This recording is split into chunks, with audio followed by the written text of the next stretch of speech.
সর্বযুগে আল্লাহর একটা নিজাম যে দুইটা জিনিস আল্লাহ জমিনে সর্বদাই মানুষের হেদায়েতের জন্য রেখেছেন। কয়টা জিনিস? একটা হলো কিতাবুল্লাহ, আল্লাহর পক্ষ থেকে আসমানি কিতাব। দুই নাম্বার হলো রিজালুল্লাহ, আসমানি ওহী বুঝাইয়া দেওয়ার মতো মনোনীত আল্লাহর পছন্দকৃত মনোনীত আল্লাহর পক্ষ থেকে বান্দা। কখনো নবী, কখনো রাসূল, কখনো সাহাবা, কখনো মুহাদ্দিস, মুফতি, উলামা, ফুকাহা। আল্লাহ তাআলা সর্বযুগে রেখেছে। এখন আমাদের যুগটাই ধরে যে আল্লাহ তাআলা কিয়ামত পর্যন্তের জন্য তার কিতাবও রাখছে, তার কিতাব বুঝাইয়া দেওয়ার জন্য উপযুক্ত আলেমে দ্বীন কিয়ামত পর্যন্তই তৈরি করছেন, করতে থাকবেন। পৃথিবীতে এমন হবে না কোরআন আছে হুজুর নাই, হুজুর আছে কিতাব নাই, এমন হবে না। এমন হইলে পৃথিবী থাকবে না, মানুষের হেদায়েত হবে না, মানুষের সংশোধন হবে না। একটা দিয়া একটা থইলে হইতো না। শুধু হুজুর আছে মানে পাঞ্জাবি টুপি আছে কিন্তু কথাবার্তা কোরআন সুন্নাহর খেলাফ, তে বেটা নিজের তে কয়, কি কয় না কয় হেতের যেটা মনে হয় এটা হবে না। কথা বোঝেন নাই? বাংলা বাজারের থেকে আপনার 4000 টাকার বাংলা অনুবাদ বুখারী, মুসলিম, তিরমিজির, কোরআন শরীফের এনে দিলাম, আপনি কোনো আলেমের কাছেও গেলেন না, শিখলেন না, বুঝলেন না, নিজে নিজে পড়লে তাও হবে না, আপনি বুঝতেন না। কেউ যদি চ্যালেঞ্জ করতে মন চায় আমি রাজি আছি তার সাথে, তোমার আমি আলাদা বুঝাই দিব, তুমি আমার সাথে যাইবা বা আমার লগে একদিন থাকবা আমার গাড়িতে, যে যদি আমি আপনার সাথে তর্ক করতে চাই তাহলে আমি তোমার হাতে কলমে একবারে দাগ নম্বর খতিয়ান নম্বর মিলাইয়া বুঝাই দেব যে এটা সম্ভব না। বরং সর্বযুগে আখিরাত মিলবার জন্য, মানুষের হেদায়েতের জন্য, আল্লাহর পথ পাওয়ার জন্য এই দুই জিনিস সঙ্গী বানাইতে হবে, আল্লাহর কিতাব আর কি আল্লাহর পক্ষ থেকে মনোনীত বান্দা মানে উলামা। উলামায়ে কেরামের দ্বারস্থ হতেই হবে। আল্লাহর কিতাব কোরআন এবং সুন্নাহ, রাসূলুল্লাহ সাল্লাল্লাহু আলাইহি ওয়াসাল্লামের যাবতীয় হাদিস সুন্নাহ এগুলো আল্লাহরই। কোনটা আল্লাহ তাআলা এইভাবে কোরআন আকারে নাজিল করেছেন, কোনটা ওয়াহিয়ে গায়রে মাতলু আল্লাহ তাআলা নবীজির অন্তঃকরণে ঢেলে দিয়েছেন, এবার নবীজি তার জবান দিয়ে বলেছেন। দুইটাই আল্লাহ সাক্ষ্য দিয়েছেন, বন্ধু আমার নিজের থেকে কিছুই বলে না, আমি যা বলে দেই তাই বলে। মা ইয়ানতিকু আনিল হাওয়া ইন হুয়া ইল্লা ওয়াহয়ুন ইউহা। আমার বন্ধু তার জবান দিয়ে কিছুই বলে না নিজের থেকে, আমি যা বলে দেই তাই কেবল বলে। তাহলে কোরআন হলেও এটা আমি বলেছি, হাদিস হলেও এটা আমি বলেছি, বুঝেন না? আসমানি কি ওই দেখেন, ওই যে একজন অপদার্থ ও গ্লাসের লগে হে মোবাইল আলগি দিস। কিছু হাইওয়ান আছে এরকম যে মানে তোর আব্বাও যদি নিষেধ করে হুজুর আমি আমারটা করুন, কিছু বেয়াদব তো থাকবেই, বুঝেন না? কিছু সন্তানের দিমাগ এত উল্টো যে কোনো ভালো কথা আর গায়ে। আরে ভাইয়া এটা বহুত বড় লানত ভাই, জানো না? বহুত বড় বিপদ। একটা ছেলে হলেই বুঝো। আমি হাদিস শুনাই, শোনো। আল্লাহর নবী সাল্লাল্লাহু আলাইহি ওয়াসাল্লাম বলছেন, কিছু মানুষের অন্তর আছে কাল কুজে মিরবাদান, এই আরবি শব্দ হাদিস, এটা সহজ তরজমা হলো এই যে এই পানির বোতল, এইটা বোঝানোর জন্য বলতেছি। এই যে এইটা এইভাবে রাইখা, এভাবে মনে করেন এভাবে রাখা, এবার যদি এখানে বঙ্গোপসাগরের পানিও ঢালে, এইটা পূর্বে তো কেন ভাইয়া? যেহেতু এই বোতলটা উল্টাই এলাইছে, এখন এখানে যাই পানি ঢালুক এই বোতল আর কি হবে না, এক ফোঁটা পানিও। আল্লাহর নবী বলেন, গুনাহ করতে করতে কিছু নাফরমানের দিল, খোদার কসম নবীজি বলছে, এরকম উল্টা কলস, উল্টা পাতিল, উল্টা গ্লাসের মতো হয়ে যায়। আল্লাহর কসম, এটা হাদিস। নবীজি বলছে লা ইয়ারিফু মা'রুফান ওয়া লা ইউনকিরু মুনকারান, তখন আর সে কোনো নেক কাজকে নেক কাজ হিসাবে জানে না, কোনো গুনাহকে গুনাহ হিসাবে বোঝে না।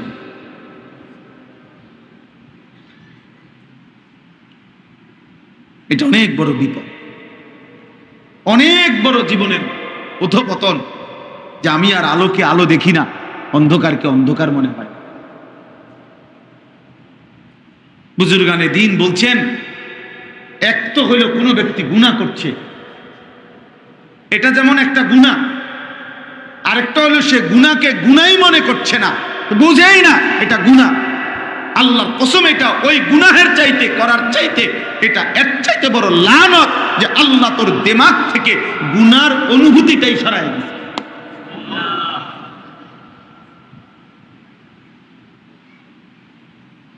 ওয়ালা তাকুনু কাল্লাযীনা নাসুল্লাহ ফাআনসাহুম আনফুসাহুম। রব্বুল আলামিন বলে, মুমিন এমন হইও না, হে ঈমানদার তুমি এমন হইও না যে আল্লাহকে ভুলতে ভুলতে আমি যদি সত্যি সত্যি নারাজ হয়ে যাই, তাহলে আমি আল্লাহ একদিন তোমার নিজের পরিচয় তোমার থেকে ভুলিয়ে দেব। ফাআনসাহুম আনফুসাহুম, তুমি তোমাকে ভুলে যাবে, আর কোনোদিন মনে পড়বে না তুমি মুসলমান, আর কোনোদিন মনে পড়বে না তোমার জন্য কিছু হালাল কিছু হারাম, আর কোনোদিন মনে পড়বে না তোমার কবর হবে, হাসর হবে, মিজান হবে, ফুলসিরাত হবে, আখিরাত হবে। হাদিস তাফসীরের মধ্যে আছে, ফাআনসাহুম আখিরাতাহুম, আমি তোমার আখিরাত ভুলিয়ে দেব। ফাআনসাহুম মাসালিহাহুম, তোমার জন্য যা কিছু কল্যাণ আমি তা তোমার থেকে ভুলিয়ে দেব।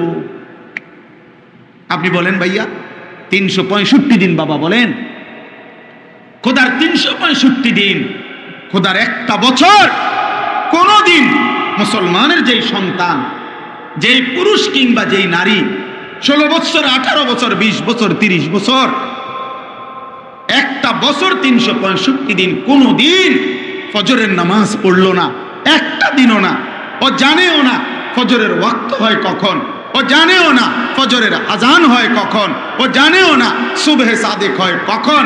হায়, এমন জানোয়ার, কেমন জানোয়ার, আল্লাহ তারে কি পরিমাণ ভুলাইয়া দিছে আমনে বলেন। কি নাফরমান তুই বেটা, 365 দিনে খোদার একটা বছর চলে গেছে, কোনো দিনও মনে পড়লো না, একদিনও না। হ্যাঁ, কি ভুলাটা বলছে সে আল্লাহকে বলেন, বুঝেন না হিসাবটা, কি ভুলাটা বলছে বলে। 30 বছর মুসলমান সুদ খায়, 30 বছরও কোনোদিন মনে পড়ে না এটা হারাম, বলো না ভাই। 30 বছর টানা, 10 বছর টানা এক মুসলমান প্রতিদিন ওজনে কম দেয়।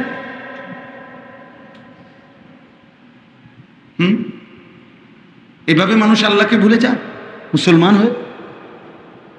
দোয়ার মাহফিলে আল্লাহ তাআলাই আমাদেরকে আসবার বসবার, আল্লাহর জন্যই জমা হওয়ার তৌফিক দান করেছেন। আমরা সকলেই বলি আলহামদুলিল্লাহ। প্রিয় ভাই নওজোয়ান, আমার একটা অনুরোধ হলো এবং আদেশ, সকলেই হাতে ধরা যতগুলো মোবাইল আছে এগুলো বন্ধ করে ফেলতে হবে। হাতে ধরে কেউ ভিডিও বা রেকর্ড করা একেবারে সম্পূর্ণরূপে নিষেধ আমার পক্ষ থেকে। এই জন্য দয়া করে আমি আদেশ করলাম, এটা কমপক্ষে আমার চোখের সামনে যারা, তারা এটা করা যাবে না। দূরের ওয়ালাদেরকে তো আমি পুরা দেখতেছি না, কিন্তু চোখের সামনে যারা, একজনও আর মোবাইল তুলে ধরবেন। যদি আমার এই কথাটা পছন্দ না হয়, চলে গেলে ভালো, আমার কোনো আপত্তি নেই ভাইয়া। আমি কোনো জনসমর্থন দিয়া করবো, আমি কোনো নির্বাচনে প্রার্থী না, আমি এখানে নির্বাচনী কোনো গণসংযোগে আসি না, ঠিক আছে না? তো কাজে আমি অনেক মানুষ হইলেই কি, কম মানুষ হইলেই কি, আমার এতে কোনো কিছু আসে যায় না। এখানে কোনো আহামরি কিছু না, আমার জন্য এটা, আমার এটা ভাবনা। এই জন্য সবার কাছে অনুরোধ, অনেক গরম আছে এরপরেও চাপায়া বসছেন ছেলেরা, বাবা তোমরা অনেক নওজোয়ান, মাশাআল্লাহ, অনেক অনেক, সবার এই ভালোবাসা, সবার এই উদ্দীপনা, আগ্রহ আল্লাহর কথার প্রতি আল্লাহ তাআলা সর্বোচ্চ কবুল করেন। এই জন্য প্রিয় ভাই, অনুরোধ, একেবারে সামান্য কিছুক্ষণ সময়, এই 1 ঘন্টা সময় দেখতে দেখতে ফুরায়া যাবে। এই জন্য আমি অনুরোধ করছি প্রত্যেকে মোবাইলটা বন্ধ করে আমার চোখের দিকে তাকিয়ে আল্লাহর কথার দিকে আমরা মনোযোগী হই। আমি অনুরোধ করলাম, কমপক্ষে যারা আমরা চোখের সামনে আছি ভাইয়া, আমরা মনোযোগ দিয়ে শুনি। একজনও মোবাইলে আমি যদি দেখি এরপরে কিন্তু আমি উঠাই দেব, পাঞ্জাবিওয়ালা হোক আর পাঞ্জাবি সারা হোক, মোবাইল লইয়া খসর খসর করলে আমি কিন্তু উঠাই দেব। এই জন্য দয়া করে আমি অনুরোধ করছি, আবারও বললাম, ভালো না লাগলে চলে গেলে ভালো, কোনো অসুবিধা, ঘুমায় গেলে ভালো, ঘুমানোর মধ্যে কোনো গুনাহ নাই। মূলত বাস্তবতা হলো মোবাইল যতক্ষণ পর্যন্ত এটা হাতে থাকে দিল জমে না। মানে মোবাইলে ওঠে ঠিক আছে, কিন্তু মোবাইলে তো হাজার হাজার ওয়াজ আছে, আমাদের ওয়াজও আছে লাখ লাখ, কিন্তু এটা যখন হাতে থাকে কারো, তার দিলের মধ্যে সারাক্ষণ এটার কথা মনে হয়, এটা ক্লিয়ার উঠতেছে কিনা। তো ফলে একবার কাছে আগায়, একবার পিছনে নেয়, একবার ডান দিকে সাফায়, একবার বাম দিকে, একবার ছোট করে, একবার বড় করে, মানে দিলের মধ্যে সারাক্ষণ খসর খসর করে এইটা। তো এখন মনে করেন কারো মোবাইলের মধ্যে 10,000 মোবাইল, 10,000 ওয়াজ, খুব সুন্দর করে সাউন্ড ক্লিয়ার, ছবি ক্লিয়ার, আওয়াজ ক্লিয়ার একদম, তো এতে কবর রাজা মাফ তো, তাহলে আর লাভ হলো, ফায়দা কি হলো? বাংলাদেশের 100 জন হুজুরের সাথে তুমি নওজোয়ান, তোমার একটা একটা ছবি আছে, মনে করো একবারে পরিচিত অপরিচিত সব হুজুর, তো কি হয়েছে, এতে কবর রাজা মাফ তো, তাই লাভ হলো? এই ছবি দিয়ে আমি করবই কি, আর এই মোবাইলে পূর্ণ ওয়াজ দিয়ে করবো কি? দেখার বিষয় তো হলো আমার দিলের হালাত, আমার অন্তরে কিছু জমছে কিনা, আমার দিলের মধ্যে কিছু আসছে কিনা,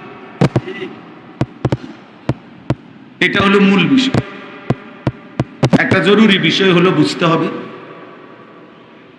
এই পৃথিবীর কারো ব্যাপারে শেষ পর্যন্ত যদি আমাকে হাসরের ময়দানে কারো ব্যাপারেও যদি জবাবদিহি করতে নাও হয়, কোনো না কোনো ফাঁক ফুক দিয়ে আমি বাইচা গেলাম কথা বলে, কিন্তু আল্লাহর কসম নিজের ব্যাপারে আল্লাহ তাআলার কাছে প্রশ্নের জবাব দিতেই হবে। বিকট আওয়াজে ঠিক বললো না ভাই, এমনি স্বাভাবিকভাবে ঠিক, এটা এত জোরে বলার কিছু নেই, স্বাভাবিকভাবে বললে ভালো, শুনলে ভালো। আমি বললাম তো আহামরি কোনো হুলস্থুল করার কিছু নাই, এ অনেক লোক হয়েছে না কম হয়েছে বেশি, এটা তেমন কোনো বিষয়। বেশি লোক হওয়া কম লোক হওয়া কোনোটাই সফলতা কিংবা ব্যর্থতার মাপকাঠি না, এটা খুব জরুরি। ব্যর্থতা বা সফলতার জন্য সংখ্যা কোনো বিষয় না, আল্লাহ গ্রহণ করা হলো মূল বিষয়। এই পৃথিবীতে এমন হাজারো আল্লাহর প্রিয় বান্দা, লাখো কোটি চলে গেছে, যাদেরকে পৃথিবীর কেউ চিনে না, শুধু আল্লাহ চিনতেন। যতজন সাহাবী ছিল নবীর, সকল সাহাবীর নাম পৃথিবীর কোনো কিতাবে নাই। বিদায় হজ্জের মাঠে ১.৫ লাখ সাহাবী ছিল, আরাফাতের ময়দানে, তো ১,২৫,০০০ সাহাবীর নাম পৃথিবীর কোনো কিতাবে নেই।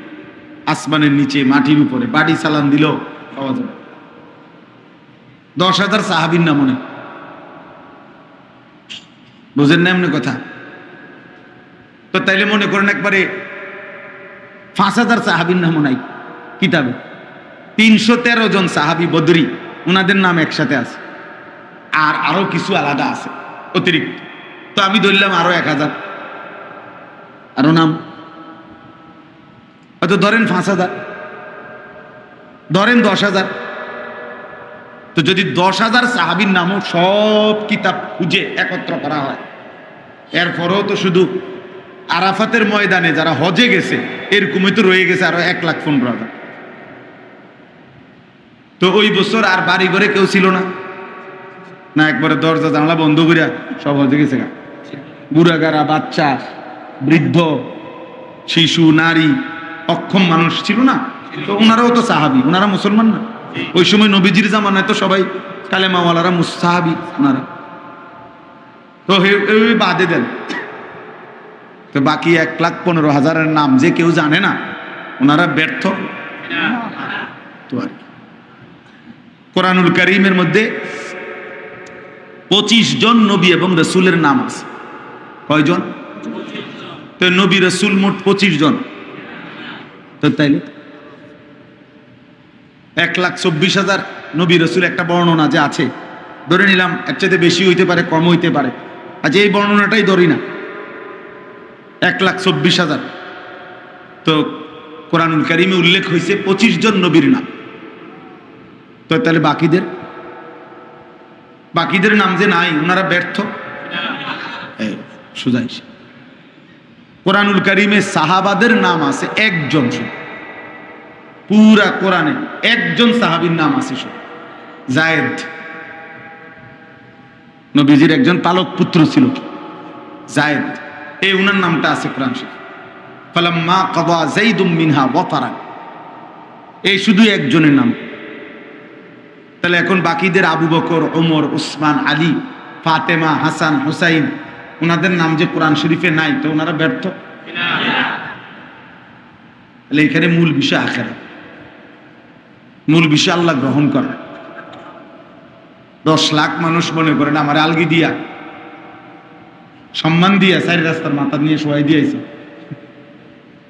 আপনারে বেশি ইজ্জত দিয়া একবারে যা থেকে ট্রাকে আইয়া প্রথম ডলাতে কি করে এমন জায়গা তাই না হতাই দিলাম। তারপরে কি হবে? আল্লাহ যদি বলে আমি গ্রহণ করলাম না, কি ফায়দা হবে? অতএব আমার বাপ এটা বুঝা দরকার, আখিরাত বড়, আল্লাহ তাআলা গ্রহণ করলেন কিনা সেটা বড়। বুজুর্গানে দিন এটা ভাবতেন, আল্লাহর প্রিয় বান্দাগণ এটা ভাবতেন। সবাই চিনলেই সফল, না চিনলে ব্যর্থ, এটা কোরআন সুন্নায়, এটা কোরআন সুন্নায়। আমার সারা জিন্দেগি বলার দ্বারা আজ আমার এখনকার বয়ানের আলহামদুলিল্লাহ আল্লাহর দয়ায় বলার 21 বছর। তো মনে করেন আমার 30 বছর বলার দ্বারা যদি একজন আল্লাহর বান্দা আল্লাহর দিকে ফিরে আসে, তাহলে আমি ব্যর্থ নাকি? এটা বুঝতে হবে। ফাওয়াল্লাহি লা আন ইয়াহদিয়াল্লাহু বিকা রাজুলান ওয়াহিদান খায়রুন লাকা মিন হুমুরিন না'ম। আল্লাহর নবী সাল্লাল্লাহু আলাইহি ওয়াসাল্লাম বলেন, আল্লাহর কসম, নবীজি কসম করছে, নবীজি বলছেন আল্লাহর কসম, তোমার দ্বারা একজন ব্যক্তি, রাজুলান ওয়াহিদান, ওয়াহিদ মানে এক, একজন ব্যক্তি হেদায়েত পাওয়া। বাইরের দিকে তাকাইও না ভাই, সব গুছাইতে পারতা না, সবাই রে একবারে ঠান্ডা করবো, চিল্লা চিল্লি থামা, সবার জাগার ব্যবস্থা, এত কিছু বুদ্ধি করতে করতে টাইম শেষ হয়ে যাবে, এরপরে একদম ক্লিয়ার হয়ে যাবে। একটু পরে যারা বইতে আসছে না, পরে বইতে আসবে। আমরা যখন সবাই যাবো তখন জাগা হয়ে যাবো না, তো কাজে এত চিন্তা করলে আর হইতো না। এখন যেদূর হয়েছে আলহামদুলিল্লাহ, যেদূর পারছে ওনারা কি করতো বেচারা ছেলেরা, নওজোয়ান অল্প বয়সী ছেলে, আলহামদুলিল্লাহ অনেক মহব্বত করে যেটুকু ইন্তজাম করছে, আল্লাহ তাআলা তাদের এই ইন্তজামে বরকত দান করেন।